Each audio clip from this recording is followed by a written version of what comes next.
Good morning guys. So, sarap na ating umaga ngayon. So, ito na pala yung natirik nila ni Dante kahapon. Sa totoo lang talaga guys, ang bibigat ng mga poste. So, sila lang ni Kuya ang nagtirik nito.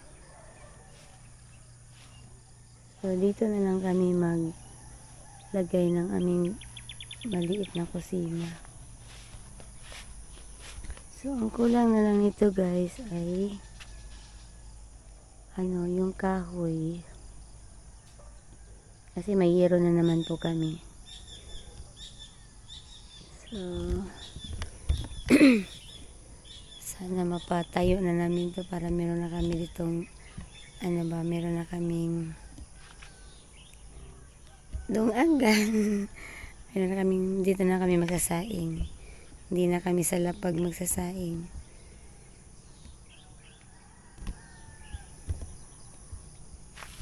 So, baka mamaya maghanap kami ng paraan na makaano kami ng kahoy.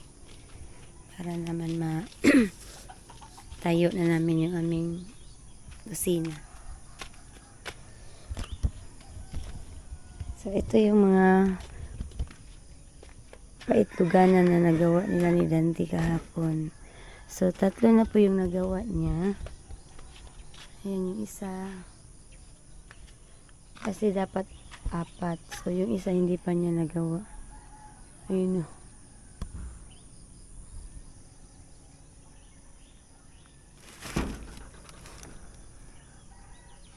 So, ito guys, 3 na. Mga DIY lang namin to pa. DIY ng mga paitluganan. Yung ito, medyo malaki talaga yung isa. Sa pag-ikot siguro yan. Tapos yung dalawa, ay mga maliliit na. So, okay lang. At least maluwag.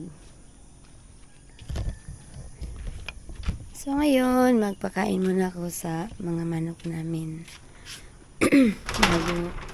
bago ako pupunta doon sa tapon. Kuya, dahil na kuya. Ay, may nabili ako kahapon na laying mask at saka yung 3,000.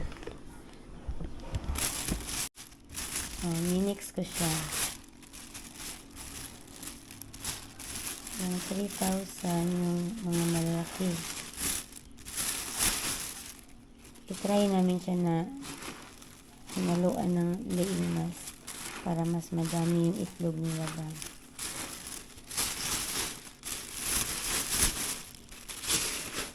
Be, dali na be. Asa tong pagkaon sa manok na dagko na?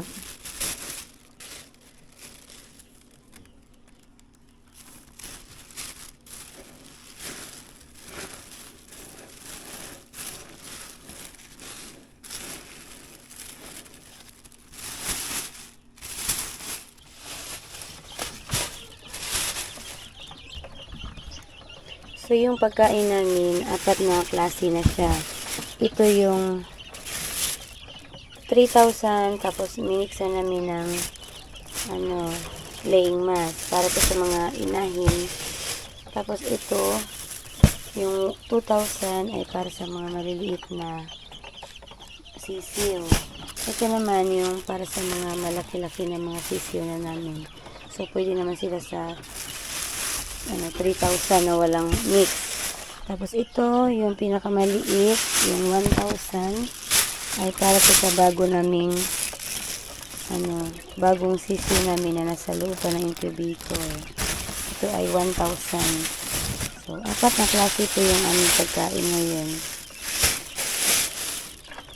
So, ngayon doon naman tayo sa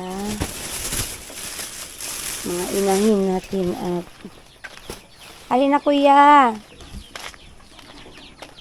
Nak, alin na nak?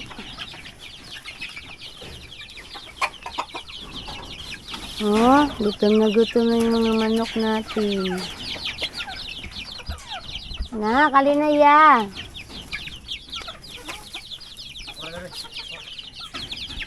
Ako na yung gimixan na. Gimix na ako ang kuan.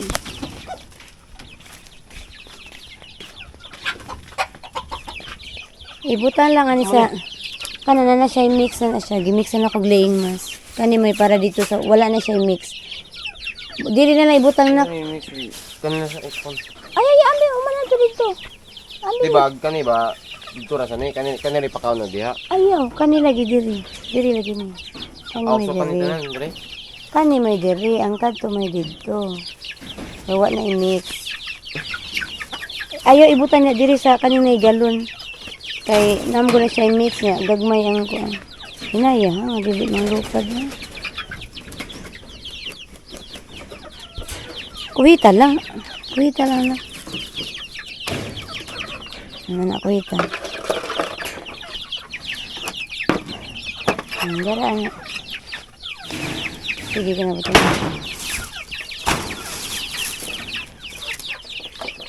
Ano ba? Inaya lang, inaya. Ipadoon dito ba? Kuhita to, sarao.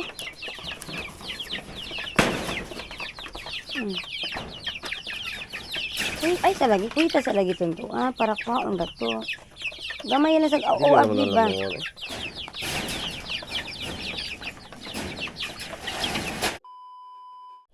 Hello guys, magandang umaga po. At ngayon ay atin na pong ikakabit yung ating mga ugaran. Ito po yung ginagawa natin. At pagkatapos po nito ay baka mag layout na po kami para sa finishing namin sa labas. May natira pa po kasi na 2 sako na simento. Kasi yung estimation ko dati ay sabi ni ng Panday ay bakit ko daw kinopya sa kuan daw yon sa flooring sa 10 by 10. Akala ko pa naman sa wall. So yun po. At magkaroon po tayo ng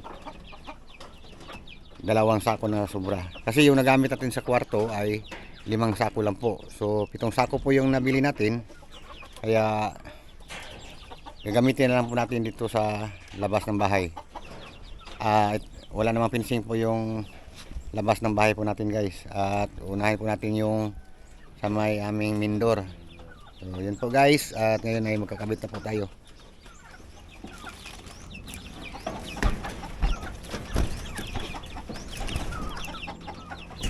Ano?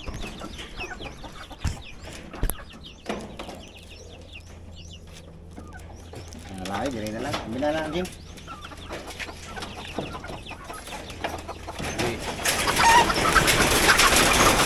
Hapit.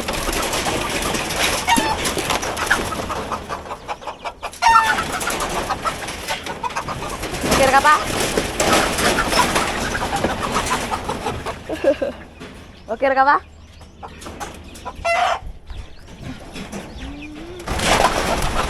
Grabe mo pagkaran ban. Sige, abli. Yeah. Ayo.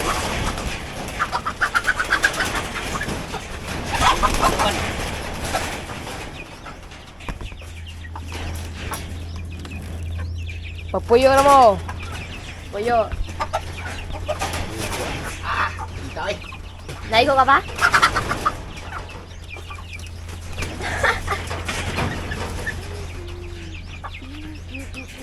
Ambi ang buanak. Bangko. Aw. Mo Mangko. bangko. Mangko. Tit. Uga. Nari mo manok. Sige, sige, abli. Sige, abli.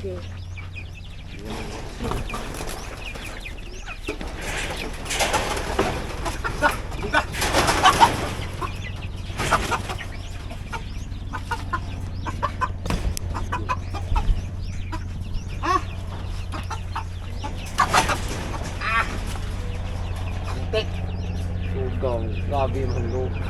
Awa mga olo niya. Apa bilang? Oy, luso to mo.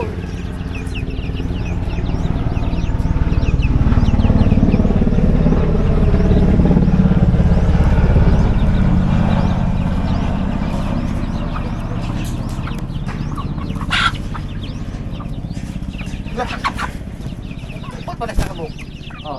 Ubay bitaw na ang usa na lata. Sa mo din na eh. Sa sunuya. Nagsalay ko daghan ng chicks. Uga naghingan kan. Garag ba? Daghan ng chicks niya eh. Nayag ko ano oy, naungot na ayo. Agoy. Putol ta to ang sungoy. Ano magawag so may pasangko naman din iyang Iyang habalan ba? Habalan niya. agyang uban nalang ko na din kuan. Habalan man yan eh. Nya, di mo siya kakuha kay naatang man. Kanina ay paano? Isbog na. Isbog na.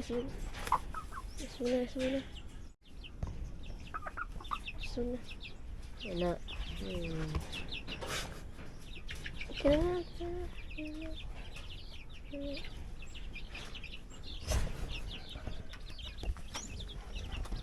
So ito na po guys at tapos na po natin ilagay yung ating mga ayun, may mangingitog na yata. Comfortable. Ayan. Ito nyo guys, so ayan o. Nangitlog na ba? Meron ng isa. Yan. Diba? So maya po ay mag-layout muna tayo sa ating para sa ating ano yung finishing natin doon sa may main door. So gamitin po natin yung sobra at pag magkaroon naman ulit tayo ng budget ay dandahanin po natin yan sa pag finishing lahat.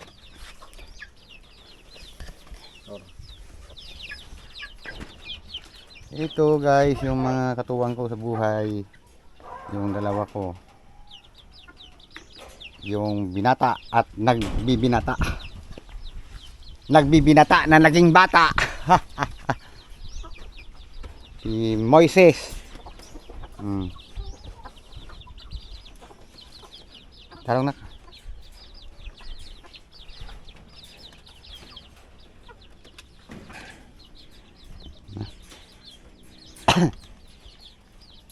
Yara. Nara na. Eh, magi ito pa tagabli na. Yan guys, yun po yung ating na kabit kanina na kanilang itlogan.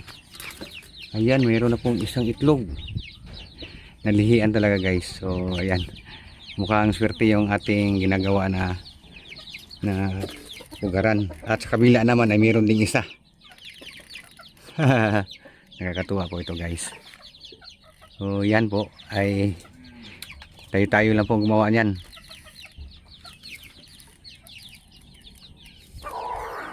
Yan, parami na po na parami yung mga manok natin. Parami na sila.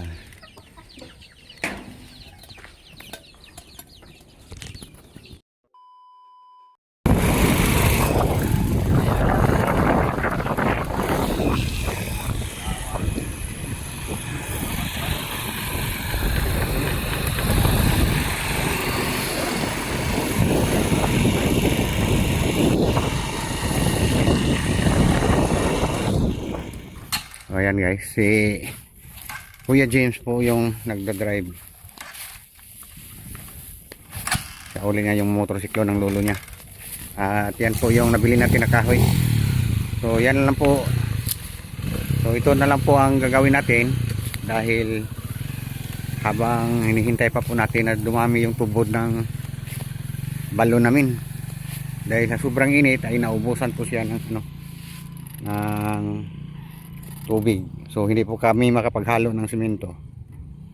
So ito at nalagyan na po natin ng mga poste.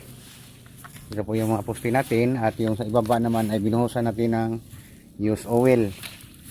Mga change oil ng mga makina para hindi po siya anayin. Oh, ayan.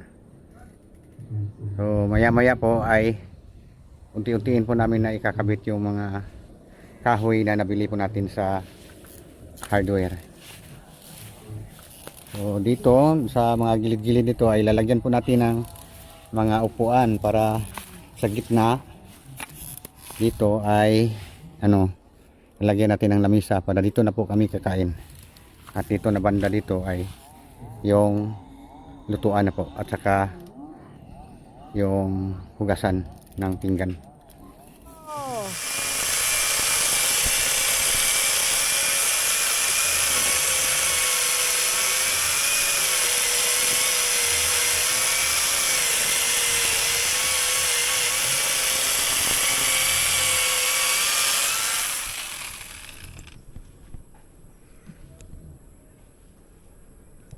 Kaya itong tigipin niya. Kuhan.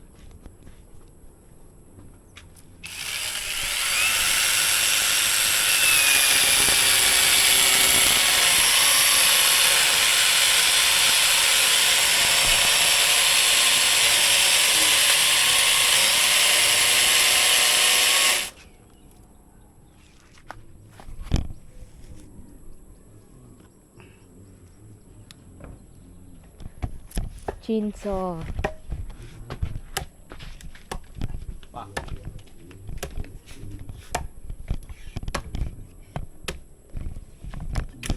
Pati, huwag na.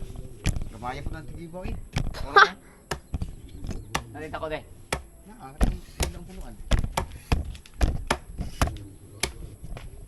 Labi na naisig. Uy.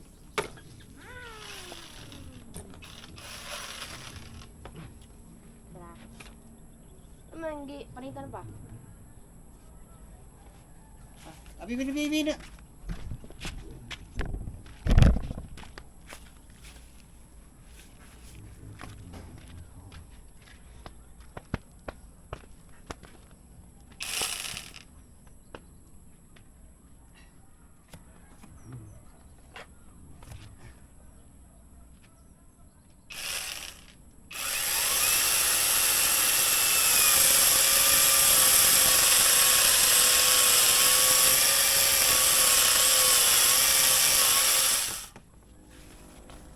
Balansang ba?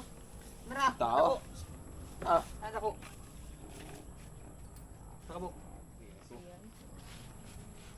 Ano sa nga? May auto. Ha?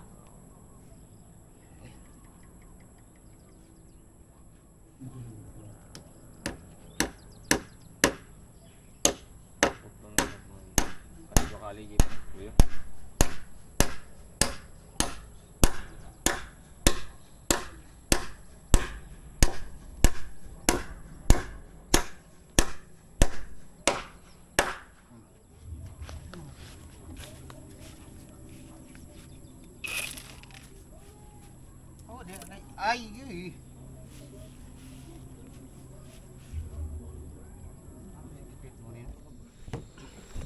Sige. Tingin dito taas. Kapag hindi tataasan eh. Oh, sunlight. Ya. Kuha to ka din. Kuha po. Oh, tara. Dito ka pitas. Direk. Sige. Balik. Atras. Hello guys, nandito na ako sa bahay at ito na po yung nagawa nila ni Dante pala guys. Mandilim. So, naka-form na sila ng skeleton na. Skeleton yun. Ayan, may mga poste na. Ayan, 2, 3, 4. So, bukas baka maglagay na sila ng yero. Or may mga, tatapusin pa nila to. Ay, may mga kahoy na naman. So, kanina, hindi nila natapos nito kasi na ano si Dante ng pako. Natunok sa pako si Dante. Kaya tumigil muna sila. Pa, magpa-inject juga dito. Kuan pa. Magpa-inject juga kantay tetanus. Kaya lisod yun nagdinan mo pa-injikan. Asa ba? Asa ito dito pikas? Ano to? Garas ang muna. Uy, taas. Garas nga taas mangguna oh. Dako manggod, taas manggod. Ayan guys, so, sabi niya maliit lang daw. Oh. Ang haba nga eh. Pa-inject ka huwag magkuhan eh. Kanang na eh. Asa man tong kwan? Betadine. Daro? Betadine, ba na nga di ba na betadine? Ang betadine tong green ba? The Strait of Hormuz is an important Yan, international guys. channel for trade in goods and Masakit ang energy, papa ko. safeguarding security and stability and ensuring unimpeded passage of the region serves the common